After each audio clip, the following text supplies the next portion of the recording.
Hi guys, welcome back to our channel, and for today's video magluto ta og buttered shrimp. So kani akong shrimp is gamay lang ni siya. Mga siguro magulang sa 1/4 gamay. Na tunga na siya actually, but ang pulo kabok na ako lang gilay kay ako tong sabawon. And kani akong i-buttered shrimp kay ganahan akong anak og shrimp. So basically yaan ni ang request. Ambot ganahan kay siya, liwat siya sa kuha.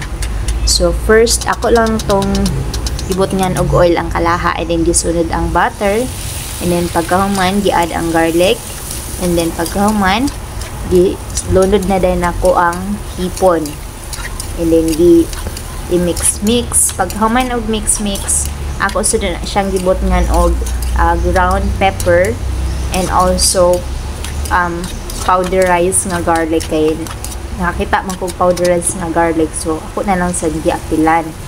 Then pagkahuman ana mga mima, gibot nga nako siya gamay nga katong oyster sauce man siguro to nga Likamki nga brand, o basta kato siya, and then maluto na din na siya. Dali ra ni kinabuhi ang shrimp.